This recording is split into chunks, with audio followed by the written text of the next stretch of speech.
So, we have participants that are joining us from all across the country, and this webinar cannot fully capture the specifics of each state's testing practices.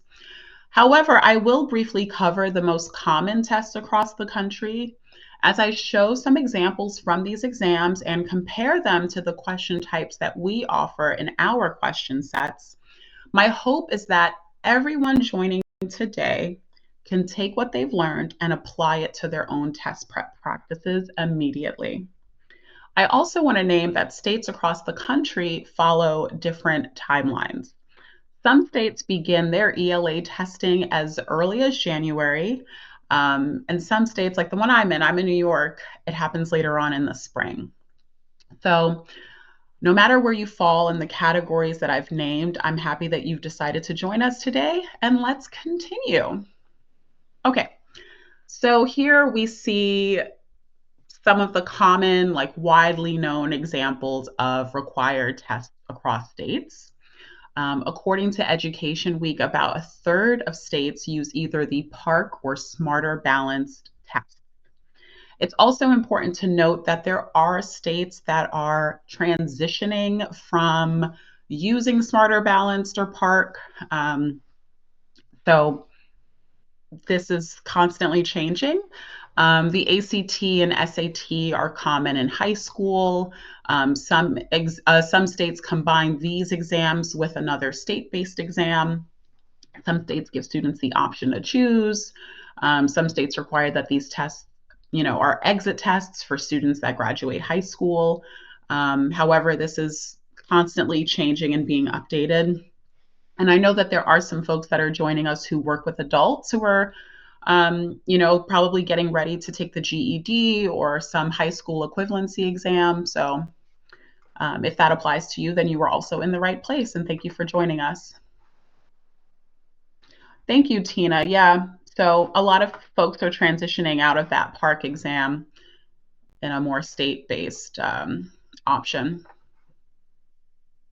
Okay, so now I'm going to tell you about ReadWorks text-dependent question sets, and then we're going to take a look at some examples from exams across formats and grade levels. And I just want to remind you again that this webinar is being recorded. You will get a copy of the recording in that follow-up email that I send out. I also want to remind you at the bottom of the screen, the green button labeled resources will take you to a link on our site where you can access a copy of the slides that I'm using today, because there's a lot of information being presented to you. I don't expect you to memorize it. So if you'd like to follow along, you can check out that green button below. Successful readers are metacognitive, meaning they plan their reading in relation to specific goals, and they monitor and evaluate their reading as they progress. Our text-dependent question sets are designed with this knowledge in mind. ReadWorks text-dependent question sets provide carefully scaffolded practice in activating prior knowledge about text structure, inferring, monitoring and clarifying, and questioning. They help readers engage with texts and dig deeply into what they're reading. Early research shows that students benefit from regularly completing our question sets. Their multiple choice question correct rate increases the more they complete question sets. Before I move into the next slide, I just want to remind you again, you do not have to memorize all of this. There's a lot of information on the screen. You can follow along by clicking on the green resources button and clicking on the link to a copy of my slides. Okay, let's take a look at the ReadWorks question set structure. So like I mentioned before, the question sets follow a consistent template. On the screen, you're going to see an example of a question set for a nonfiction text. We offer question sets of different lengths depending on your needs. The first question will always ask for explicit information. Then students are going to answer questions around text structure, conclusions and evidence. Number 4 will always be an inferential question. And as I'm talking about this, I want you to keep this in mind, the question types that I have listed here, because I do have an interactive activity coming up soon. Number 5 will always be a main idea or theme question. If you choose the express question set option, that's going to give you 5 questions. So the questions all lead the reader to that main idea, to number 5. If you choose the full question set, then you're going to get a few more multiple choice questions and some open-ended questions. So then you're giving your test takers the opportunity to write about what they've read, to answer inferential questions. And you can really push their thinking by reminding them to cite evidence from the text, because we know that that is a very common question that's going to be on their standardized test. ReadWorks question sets contain a variety of question types, and you can monitor student progress on types of questions to really zoom in on their needs, to identify misconceptions, and all of that is going to inform your test prep planning, and you can respond to the data that you're seeing. So now I'm going to show you some examples of commonly used ELA exams. So keep in mind, even if your state doesn't use these tests, I want you to be thinking about the similarities you're seeing between the question types on the screen and the question types that we offer here at ReadWorks. Okay. Here's an example from the Smarter Balanced exam. This is from grade 3. And I want you to really just look at the question, because I would love for you in the chat to tell me the type of question you identify this as. So you can use the labels that we use here at ReadWorks for our question types, or if you and your school or your colleagues have, labels or terms that you use for specific question types, I do want you to drop it in the chat. So this question is asking, what is the most likely reason the author included the legend in the passage? What type of question would you say this is from the Smarter Balanced exam?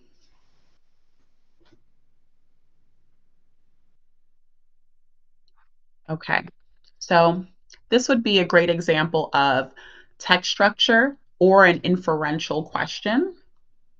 Let's take a look at another example. This is Smarter Balanced, but this time it's grade 6. And please go ahead in the chat. You can use the ReadWorks labels, or if you have other labels that you use in your classrooms or with your grade teams and your colleagues, go ahead and drop them in the chat. How does the author's point of view develop over the course of the text?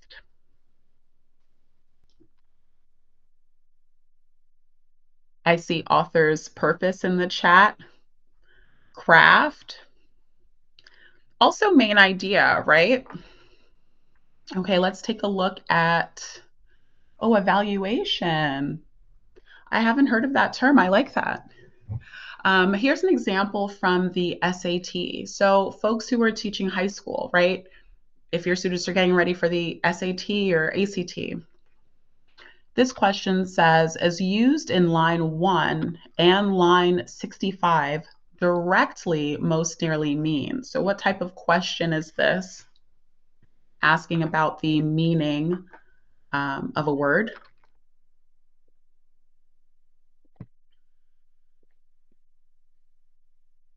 Meaning and context, vocabulary, yep.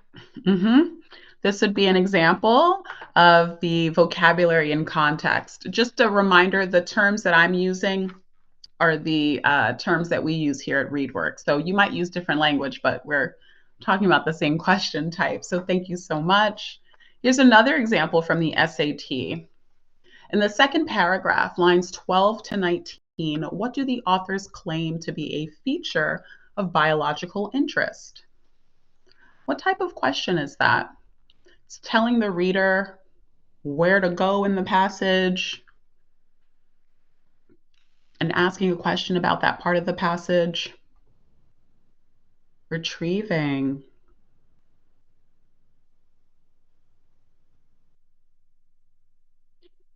Here at ReadWorks, we'd use the term explicit information.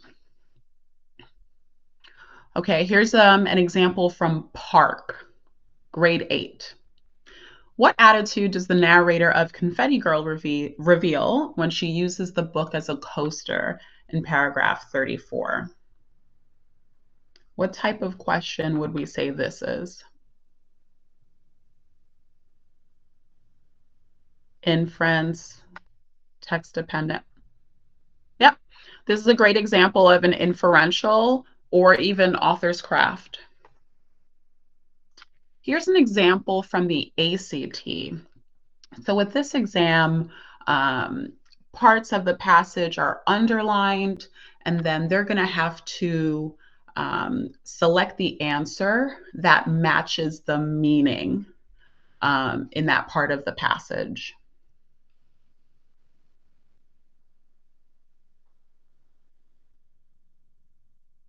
This would be an example of syntax. Here's an example from the New York State exam. This is a grade 3 example. I've included the labels just so we could move along here, but here we see main idea and theme. We see vocabulary and context. We see inferential. So now I just want to go back to the ReadWorks template, the question set template that I showed you before. Do you see the similarities between the ELA exam question types that we just went through and the ReadWorks text-dependent question sets? Something else that I want to point out to you, because again, this webinar was developed from my own experience with test prep planning. And I don't know if you can connect to this, but my experience, after a while, you just run out of materials. You are doing this, the same passage is going to come up, the same questions are going to come up, and you really want to get your students ready for this exam. You want to expose them to as many different passages as possible and give them that practice. I used ReadWorks to supplement my test prep planning. When I ran out of materials, I didn't have to panic because I knew the question sets at ReadWorks, there were similarities with the questions that my students were going to see on the exam. And so if you ever run into that challenge, depending on where you're teaching, I want you to know using these question sets are a great way to supplement the plans that you're given for test prep, if you're given plans, depending on the level of support that you're getting.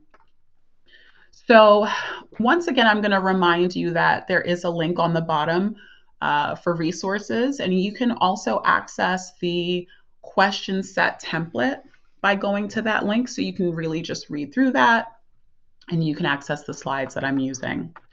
All right, so now I'm going to switch things up. We're going to head on over to the website. I'll look away from the camera just because I'm looking at my second screen. For anyone who's new to ReadWorks, you can sign up right here for your free account. I'm going to log into my account here. And the first place I'm going to is the content page. On the content page on the left side, we have so many different filter options.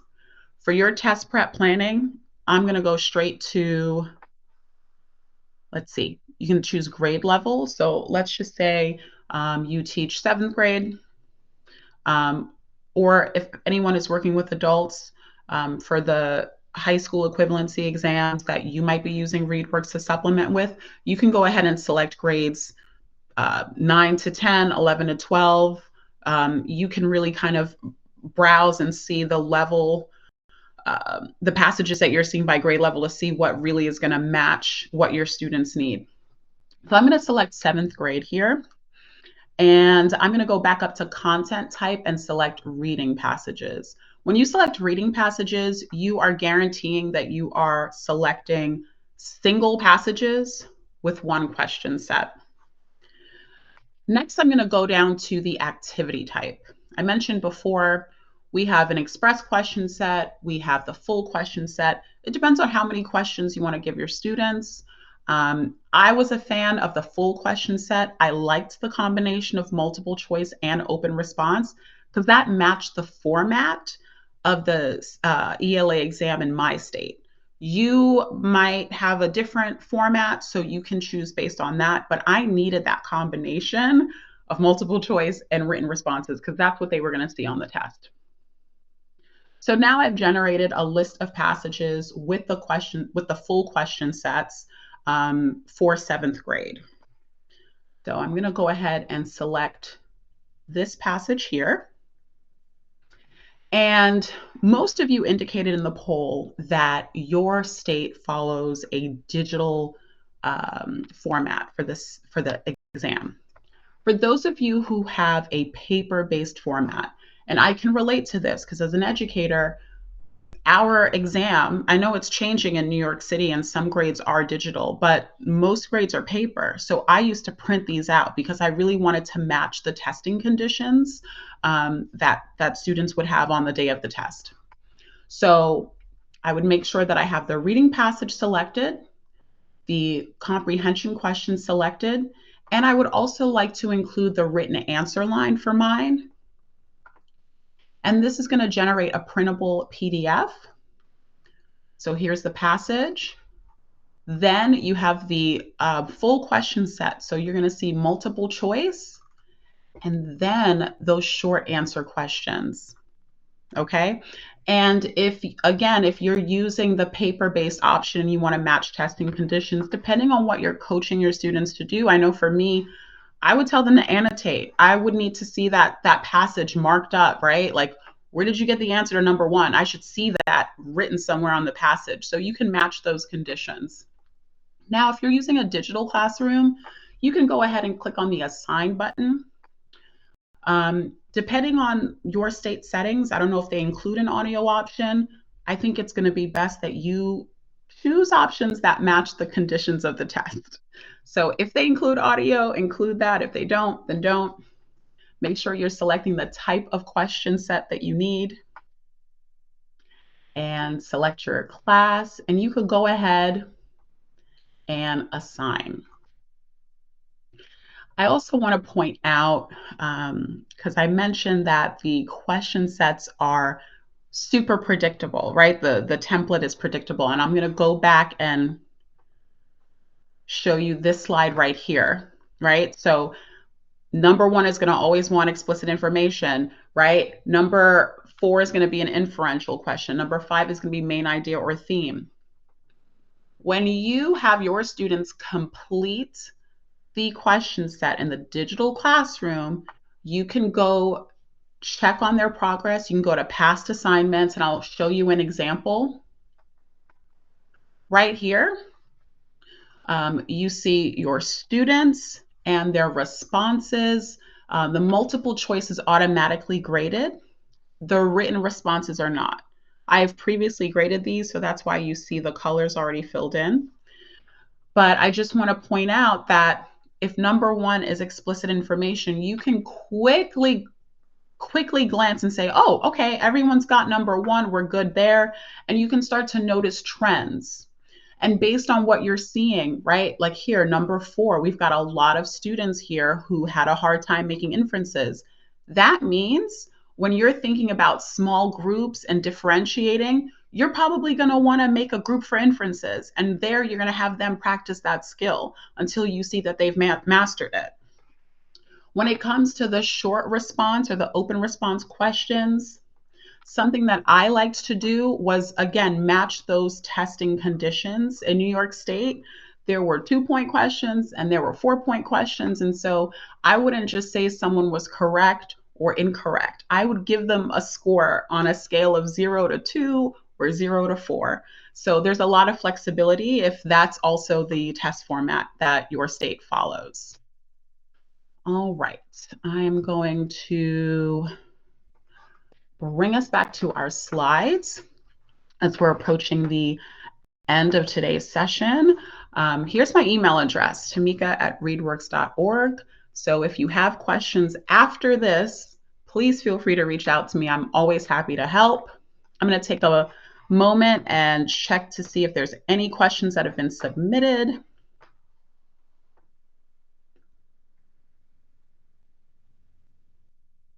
Okay. Are there Spanish passages or a translation option? Tina, thank you so much for asking this question. I'm going to show you how to locate our Spanish passages. We have a new product for grades 2 to 5 called Spanish English Paired Text. So I'm going to go back to the content page. In the content type filter, right here under paired text, Spanish English paired text. And here you'll see that there is a text set, one Spanish passage, one English passage. It's not a translation. These are two topically connected passages, one in Spanish, one in English. And the question set is connected to the English passage. So if that is something that works for the grade levels you're working with, Tina, go ahead and check that out by going to the content page and selecting Spanish English paired texts. Okay, we are approaching the end, and if I did not get a chance to answer your question, I'm going to just put my email address back on the screen again. Please follow up with me. If I did not get a chance to answer your question, you can email me and I will have an answer for you. Thank you so much, everyone, for joining us today. My email address is on the screen. Okay, thank you, everyone.